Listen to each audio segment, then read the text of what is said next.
رسوله الكريم أما بعد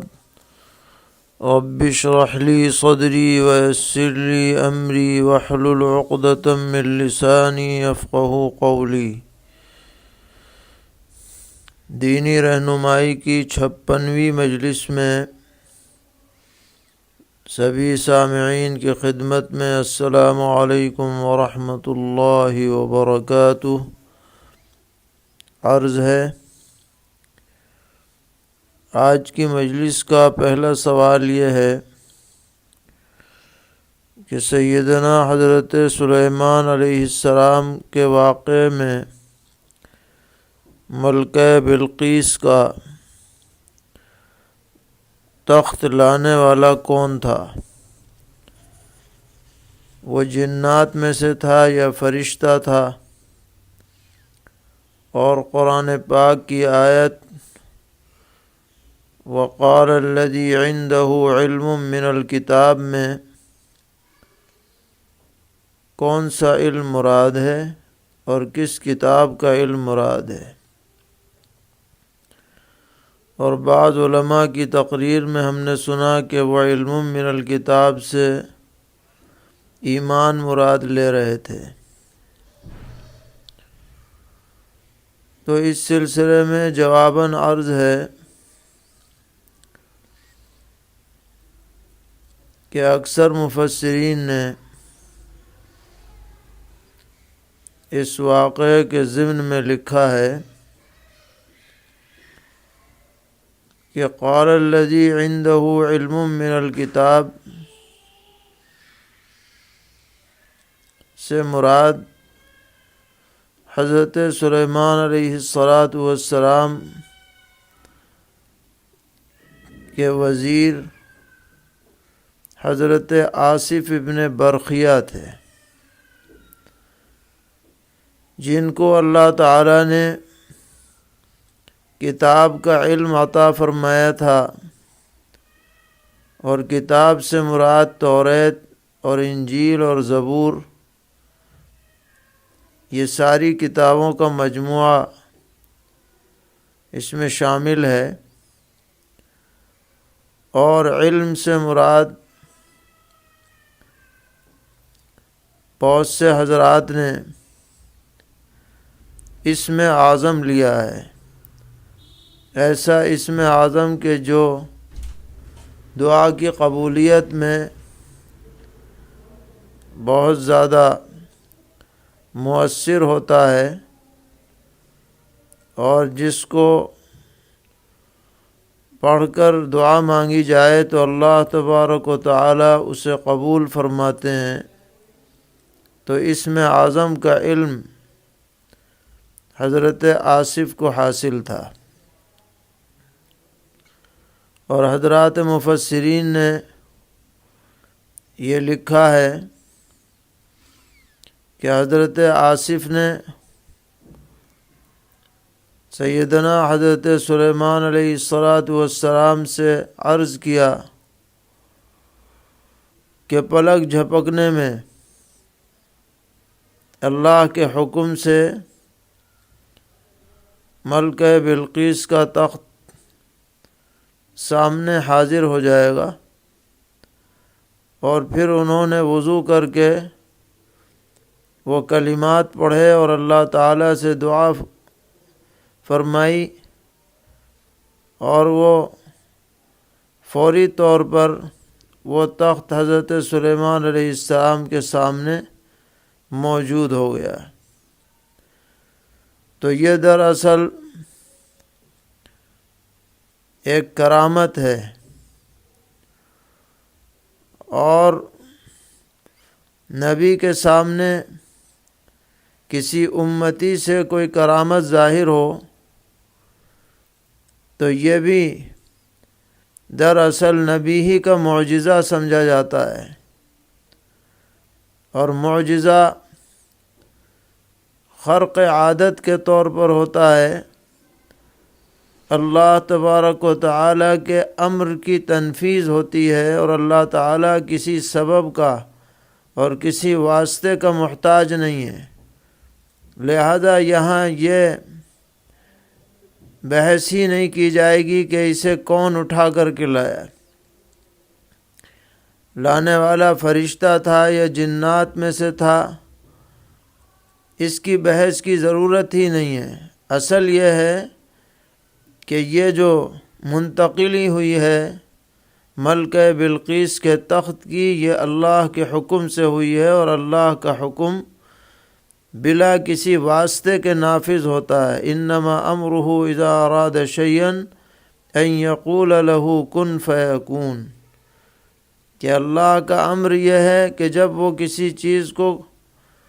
وجود میں لانا چاہتے ہیں تو بس کلمہ کن کی دیر ہوتی ہے اور وہ چیز وجود میں آ جاتی ہے۔ اور یہ کہنا کہ علم من الکتاب سے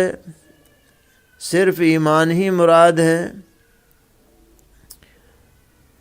یہ ٹھیک نہیں ہے، بلکہ تمام ایمانیات بلا کسی تفصیل کے علم من الکتاب میں داخل ہیں۔ بہرحال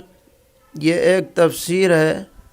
جس کو اکثر حضرات نے اختیار فرمایا، اور بعض حضرات کی رائے یہ ہے کہ الذی عنده علم من الکتاب سے خود سیدنا حضرت سلیمان علیہ السلام کی ذات مراد ہے۔ حضرت اقدس حکیم الامت مولانا اشرف علی تھانوی رحمۃ اللہ علیہ نے بیان القرآن میں اسی رائے کی طرف رجحان ظاہر فرمایا کہ گویا کہ یہ معجزہ بذات خود حضرت سلیمان علیہ السلام کے ہاتھ پر ظاہر ہوا کہ انہوں نے اللہ تعالیٰ سے دعا فرمائی، اور ایک طرف تو وہ جنات تھا، وہ دیو تھا جو یوں کہہ رہا تھا کہ آپ کے دربار سے اٹھنے سے پہلے میں تخت کو حاضر کر دوں گا، اور دوسری طرف حضرت سلیمان علیہ السلام نے اللہ تعالیٰ سے دعا فرمائی تو وہ تخت فوری طور پر بلا کسی تاخیر کے سامنے موجود ہوا، جس پر آپ نے اللہ تعالیٰ کا شکر ادا فرمایا ہے۔ بہرحال یہ دونوں تشریحات اور تفسیرات تفسیر کی کتابوں میں موجود ہیں۔ ایک صاحب سوال کرتے ہیں کہ شریعت اور طریقت میں کیا فرق ہے؟ شریعت کا مطلب ہے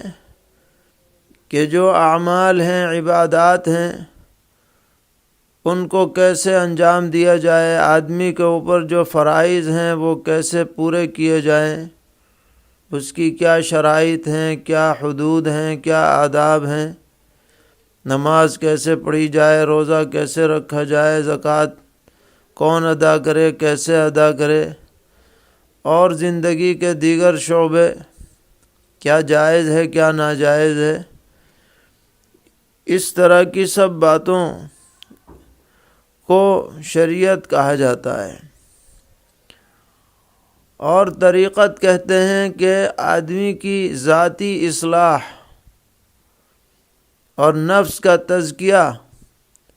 کس طرح کیا جائے، کیا تدبیر اختیار کی جائے، کس طرح سے مجاہدات کیے جائیں، اور کون سے راستے اختیار کیے جائیں کہ آدمی اچھے اخلاق سے آراستہ ہو اور برے اخلاق سے بچے، اس کو طریقت کہا جاتا ہے۔ تو طریقت بھی شریعت ہی کا ایک جز ہے، ان میں کوئی تناقض نہیں ہے، تعارض نہیں ہے کہ شریعت الگ ہو طریقت الگ ہو، بلکہ دونوں لازم و ملزوم ہیں۔ شریعت کے ساتھ اگر اخلاق اچھے نہ ہوں، نفس کا تزکیہ نہ ہو، تو بھی نقص رہ جائے گا، اور اگر طریقت میں شرعی احکام کو ملحوظ نہ رکھا جائے تو وہ اللہ کی رضا کا ذریعہ نہیں بن سکتی۔ تو شریعت و طریقت دونوں کو کتاب اللہ اور سنت رسول اللہ اور اللہ کے نازل کردہ احکامات کے دائرے ہی میں رہ کر کے اختیار کیا جائے گا، ان سے الگ کوئی چیز نہیں ہے۔ ایک صاحب پوچھتے ہیں کہ سماع موتیٰ کے سلسلے میں ہمارے علماء کا کیا موقف ہے؟ تو یہ ایک لمبی بحث ہے اور اس پر بہت سی مختلف آراء بھی سلف صالحین میں رہی ہیں۔ بعض حضرات مطلقاً سماع کے قائل ہیں اور ان کی بھی کچھ دلیلیں ہیں، اور بعض دیگر حضرات مطلقاً سماع کا انکار کرتے ہیں، کوئی شکل ہی نہیں ہے، اور دلیل میں قرآن کی آیتیں پیش کرتے ہیں، اِنَّكَ لَا تُسْمِعُ الْمَوْتَى وَلَا تُسْمِعُ الصُّمَّ الدُّعَاءَ إِذَا مَا يُنظَرُونَ۔ لیکن ہمارے اہل سنت والجماعت اور علماء دیوبند کا موقف اس سلسلے میں یہ ہے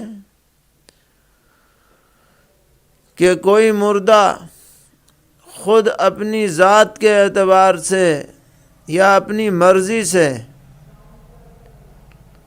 کوئی چیز سن نہیں سکتا، اسی طرح کوئی زندہ اپنے اختیار سے کسی مردے کو سنا نہیں سکتا۔ لیکن اگر اللہ تبارک و تعالی چاہیں اپنے حکم سے، اپنی مرضی سے، تو مردہ بھی سن سکتا ہے اور جو زندہ سنانا چاہتا ہے اس کی آواز بھی اللہ تعالی مردے تک پہنچا سکتے ہیں۔ تو گویا کہ اختیار نہ ہمارے پاس ہے نہ مردے کے پاس ہے، اختیار اللہ تبارک و تعالی کے پاس ہے۔ جو چیز وہ سنانا چاہے گا وہ مردہ سنے گا، اور جس چیز کو سنانا نہیں چاہے گا مردہ اپنی مرضی سے خود کچھ نہیں سن سکتا۔ چنانچہ نبی اکرم علیہ الصلاۃ والسلام نے خود اپنے بارے میں ارشاد فرمایا کہ میرے اوپر جو آدمی درود شریف پڑھتا ہے دنیا کے کسی بھی خطے میں ہو تو فرشتے وہ درود مجھ تک پہنچاتے ہیں، لیکن جو روضہ اقدس پر آ کر کے درود و سلام پیش کرتا ہے تو فرد اللہ علیہ روحی، تو اللہ تعالیٰ میری روح مجھ پر لوٹا دیتے ہیں اور میں اس کے سلام کو سن کر کے جواب دیتا ہوں۔ تو اس میں اختیار بندے کا نہیں ہے بلکہ اختیار اللہ تبارک و تعالی کا ہے۔ وہ سنانا چاہیں گے تو سنے گا، نہیں سنانا چاہیں گے تو ہرگز نہیں سن سکتا، بے اختیار ہے وہ۔ ایک صاحب پوچھتے ہیں کہ دوران نماز اگر سجدے میں جاتے وقت پینٹ یا شرٹ سے سطر نظر آ جائے تو نماز کا کیا حکم ہے؟ کتنا سطر کھلنے پر نماز فاسد ہوگی؟ یہ اہم سوال ہے، اور خاص طور پر جو لوگ جینس اور شرٹ پہنتے ہیں ان کو اچھی طرح سمجھنا چاہیے کہ ناف سے لے کر کے اور اس سے نیچے جہاں سے بال اگے ہوئے رہتے ہیں منہ زیر ناف، آگے کی جانب بھی اور پیچھے کی جانب بھی جو یہ حصہ ہے بدن کا، یہ ایک عضو کے درجے میں ہے۔ اور قاعدہ یہ ہے کہ ایک عضو بدن کا چوتھائی حصہ اگر کھلا رہ جائے 3 مرتبہ سبحان اللہ پڑھنے کے بقدر تو نماز فاسد ہو جاتی ہے۔ اس لیے اس کا لحاظ اور اہتمام رکھنا چاہیے کہ نماز کی حالت میں یہ حصہ یقیناً ڈھکا رہے، اس میں سے کچھ حصہ بھی ظاہر نہ ہو۔ اگر یہ 3 تسبیح کے بقدر چوتھائی حصہ ظاہر رہ جائے گا تو نماز فاسد ہو جائے گی۔ پوچھتے ہیں ہماری مسجد میں لوگ پہلی صف میں سنتوں کی نیت باندھ لیتے ہیں، جبکہ جماعت کھڑی ہونے کا وقت قریب ہوتا ہے تو شرعاً اس کا کیا حکم ہے؟ جب جماعت کا وقت قریب ہو تو اگلی صف میں سنتوں کی نیت نہیں باندھنی چاہیے تاکہ جماعت میں تاخیر نہ ہو اور دوسروں کو ناگواری اور انقباض نہ ہو۔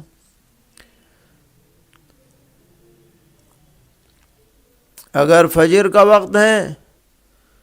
تو پیچھے کہیں صفوں سے دور جا کر کے سنت پڑھی جائے، اور اگر ظہر کا وقت ہے اور وقت تنگ ہے، جماعت کا وقت قریب آ گیا تو پھر ابھی سنتیں نہ پڑھیں بلکہ نماز کے بعد سنتیں ادا کر لیں۔ الغرض کوئی ایسا کام نہ کریں جس سے دیگر نمازیوں کو الجھن ہوتی ہو۔ اگر کسی نے ایک دینی کام کے لیے چندہ کیا، پھر اس میں سے کچھ رقم بچ گئی، تو کیا چندہ دہندگان کو اطلاع کیے بغیر کسی اور دینی کام میں وہ رقم لگا سکتے ہیں؟ کیونکہ چندہ دینے والوں کو پیسہ واپس کرنا بہت مشکل ہے۔ دوسری جگہ لگانے کی اگر ضرورت محسوس ہو تو اولا تو یہی ہے کہ ان کو مطلع کر کے اجازت لے کر کے لگایا جائے، لیکن اگر اجازت لینا مشکل ہو تو بھی دوسرے اسی سے ملتے جلتے دینی کام میں لگانے کی گنجائش ہے۔ پوچھ رہے ہیں کہ میں مکہ معظمہ میں رہتا ہوں اور جہاں میں رہتا ہوں وہاں سے 5 کلومیٹر دور حل کا علاقہ شروع ہو جاتا ہے، یعنی حدود حرم ختم ہو جاتی ہے،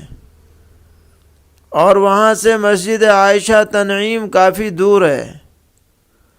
تو میرا سوال یہ ہے کہ اگر میں عمرے کا احرام باندھنا چاہوں تو کیا مجھے مسجد عائشہ جانا پڑے گا یا قریبی جگہ پر حل میں جا کر احرام باندھ کر آ سکتا ہوں؟ یہ ان کا سوال ہے۔ تو جواب یہ ہے کہ جو آدمی مکہ معظمہ میں مقیم ہے اس کے لیے عمرے کے واسطے احرام کی جو میقات ہے وہ حدود حل ہے، یعنی حرم سے باہر جا کر کسی بھی جگہ حل سے وہ احرام باندھ سکتا ہے۔ اس میں مسجد عائشہ کی کوئی تخصیص نہیں ہے۔ جعرانہ بھی جا کر لوگ احرام باندھتے ہیں، اور بھی اطراف میں جہاں پر بھی حدود حل ہیں شروع ہوتی ہیں وہاں جا کر کے احرام باندھ کے آ سکتے ہیں، لیکن مسجد عائشہ میں جا کر کے احرام باندھیں گے تو زیادہ بہتر افضل ہوگا، کیونکہ پیغمبر علیہ السلام نے امی جان حضرت عائشہ رضی اللہ تعالی عنہا کو وہیں سے احرام باندھنے کے لیے بھیجا تھا۔ اس لیے سہولت ہو تو وہاں چلے جائیں، ورنہ تو قریبی حل سے بھی احرام باندھ سکتے ہیں۔ ایک صاحب سوال کرتے ہیں کہ ہماری کرانے کی دکان ہے جس میں چاول، آٹا، دال، تیل، نمک، صابن وغیرہ بہت سی چیزیں ہیں، تو سوال یہ ہے کہ اس تجارت کا کیا حکم ہے؟ اس دکان میں کرانہ جنرل اسٹور کے نام سے کن کن چیزوں کی فروخت جائز ہے اور کن کی نہیں، اور نفع لینے کی کیا حد ہے؟ تو کوئی بھی حلال چیز جو آپ دکان میں بیچنا چاہیں اس کو بیچ سکتے ہیں، شرعاً اس میں کوئی رکاوٹ نہیں ہے۔ جو چیزیں آپ نے لکھی ہیں وہ سب جائز ہیں، اور نفع کے اندر بھی آپ کو اختیار ہے۔ باقی مناسب یہی ہے کہ اتنا زیادہ نفع نہ رکھیں کہ لوگوں پر بوجھ ہو جائے، مناسب نفع رکھیں گے تو آپ کی دکان کے لیے بھی فائدہ ہوگا، لوگوں کے ساتھ بھی ہمدردی ہوگی، ایسا مناسب نفع آپ رکھ سکتے ہیں۔ پوچھ رہے ہیں کہ افضل پراپرٹی ڈیلر ہے، اس نے سالانہ 40% منافع پر اپنے ساتھ بہت سے شرکاء کو شریک کیا ہوا ہے، تو قرآن و حدیث کی روشنی میں اس شرکت کا کیا حکم ہے؟ تو جواباً عرض ہے کہ یہ معاملہ اصولاً تو جائز ہے کہ اس میں ایک آدمی جس نے کاروبار کر رکھا ہے پراپرٹی کا، وہ تو مضارب کے درجے میں ہے، عمل کرنے والے کے درجے میں ہے، اور جن لوگوں نے پیسہ لگا رکھا ہے وہ رب المال کے درجے میں ہے۔ اب ہوگا یہ کہ اس کو ہر ایک کی رقم کا الگ الگ حساب رکھنا پڑے گا، جن جن کا پیسہ بھی اس نے لگایا ہے، اور پھر جب نفع ہو تو سب حصے داروں کے دیے ہوئے روپیے کے تناسب سے وہ نفع تقسیم کیا جائے گا، اور ہر ایک کے لیے 40% جو اس نے طے کیا ہے، 40% نفع اس کو ملے گا جس نے پیسہ لگایا ہے، اور 60% حصہ نفع کا اس کو ملے گا جو مضارب ہے، جو عمل کرنے والا ہے۔ لیکن اس میں سب سے زیادہ اہم بات یہ ہے کہ ہر ایک کی رقم، اور اس رقم سے جو پراپرٹی یا پراپرٹی کا جتنا حصہ خریدا گیا اس کو پوری طرح ریکارڈ میں رکھنا پڑے گا، اس میں ایک پیسے کی بھی ہیر پھیر جائز نہیں، کیونکہ یہ مضاربت کا معاملہ اپنے اندر دیانت اور امانت اور وکالت کے معنی بھی رکھتا ہے۔ اس لیے حساب کتاب درست ہو اور حسب ضابطہ اس کے مسائل معلوم کر کے اور اس پر عمل کیا جائے تو یہ معاملہ درست رہے گا اور دائرے جواز میں رہے گا۔ پوچھ رہے ہیں کہ عورت کے بال جھڑتے ہوں تو وہ کیا کرے، اور یہ بال عموماً کیوں جھڑتے ہیں؟ تو ظاہر یہ ہے کہ خشکی کی وجہ سے بال جھڑتے ہیں، بعض مرتبہ جسمانی کمزوری یا کسی بیماری کی وجہ سے بھی جھڑتے ہیں، اس لیے ڈاکٹر یا کسی اچھے حکیم سے رجوع کرنا چاہیے، مسئلے سے اس کا تعلق نہیں ہے۔ پوچھ رہے ہیں کہ مارکیٹ میں ہماری دکان ہے، گورنمنٹ کی طرف سے رات 9 بجے دکانیں بند کرنے کا ٹائم فکس ہے، 5 منٹ بھی لیٹ ہو جائے تو پولیس والے آ جاتے ہیں، تو سوال یہ ہے کہ ان پولیس والوں کو سود کے پیسے دے کر ان سے مزید دکان کھولنے کی مہلت لے سکتے ہیں یا نہیں؟ جواب یہ ہے کہ یہ جو پولیس والوں کو پیسہ دیا جائے گا یہ رشوت ہے، اور رشوت میں سودی رقم لگانی جائز نہیں ہے۔ اگر آپ کو دینا ہی ہے تو اپنے جائز پیسے سے دے سکتے ہیں۔ سوال کرتے ہیں کہ ہمیں مناسب رشتے کے لیے کوئی دعا بتلائی جائے، عمر بڑھتی جا رہی ہے لیکن رشتے نہیں آ رہے ہیں، تو ہمارے بعض اکابر سے منقول ہے کہ فجر کی نماز سے پہلے یا جامعو کی ایک تسبیح پڑھ کر دعا کی جائے تو اللہ تبارک و تعالی غیب سے رشتوں کا انتظام فرمائیں گے، اور انشاءاللہ خوشگوار زندگی نصیب ہوگی۔ پوچھ رہے ہیں کہ اگر میڈیکل والا کسی شخص کو دوا پر چھپے ہوئے ریٹ سے دوا فروخت کرتا ہے، لیکن وہی دوا دوسرے شخص کو کم ریٹ پر دیتا ہے، اب اس دوا کو یہ دوسرا شخص